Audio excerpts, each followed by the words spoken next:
ये बहुत अहम खबर है। यूक्रेन को भारत पर सबसे ज्यादा भरोसा, संकट में किस पर भरोसा है वो दिखाता है कि किसकी क्रेडिबिलिटी कितनी है। मोदी से यूक्रेन के राजदूत की बड़ी अपील।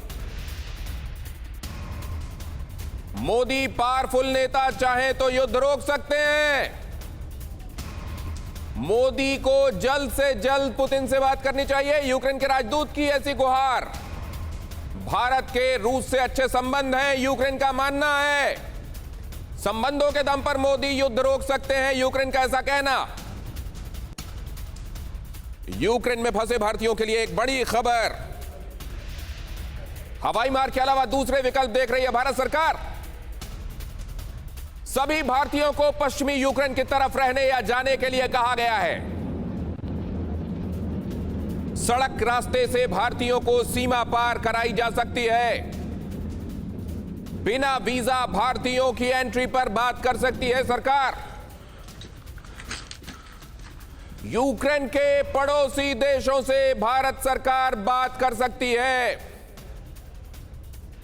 भारत सरकार दूसरे देशों से यह बात करेगी कि बगैर वीजा के केवल भारतीय पासपोर्ट पर उनको उन देशों में आने दिया जाए।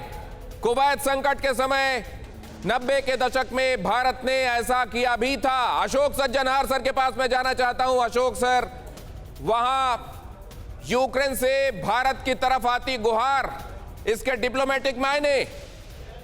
जी देखिए, भारत के लिए सबसे अहम अब मुद्दा हो गया है जो वहां पर हमारे करीब 18-20 हजार जो नागरिक हैं और उसमें ज्यादातर स्टूडेंट्स ही हैं।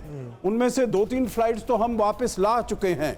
22 तारीख को फ्लाइट आई है, अभी आई है, तो कुछ तो वहां से आए हैं हमारे स्टूडेंट्स। आज भी इनफैक्ट फ्लाइट जा रही थी लेकिन उसे लौटना पड़ा। जी, उसको बीच में ही लौटना पड़ा। मेरे विचार से गल्फ के ऊपर से वो जा रही थी, तो तब वहां पर से उसको वहां से लौटना पड़ा क्योंकि उनको नो टाइम आ गया था। तो कोई भी वहां पर जो एयर स्पेस है वो एकदम बंद हो चुका है। तो इसीलिए भारत के लिए तो ये बहुत ही अहम हो जाता है और मेरे विचार से आज का पहला दिन है ये लड़ाई का। हमको देखना होगा और आगे कितने दिन चलती है। क्योंकि इसी से जुड़ी एक और बड़ी खबर ये भी आ रही है कि मोल्डोवा का एयर स्पेस भी बंद कर दिया गया है। तो अभी एक एक कर जो आसपास के एयर स्पेस हैं वो बंद किए जा रहे हैं। इस वजह से इस वैकल्पिक जो रास्ता है उसके बारे में विचार किया जा रहा है। बारे में आप लोग बता रहे हैं ये एयर इंडिया 1947 और इसको नो टाइम मिला था, जिसके बाद ये बीच रास्ते से वापस आई थी। ये तो हो गया सर इंडिया का कंसर्न। मैं एक्चुअली अशोक सज्जनहार सर आपसे ये समझना चाहता हूं कि इस बीच में ये गुहार आना कि अगर इंडिया चाहे तो इसमें दखल दे सकता है और इंडिया की बात रूस टालेगा नहीं, इसको आप कैसे देखते हैं?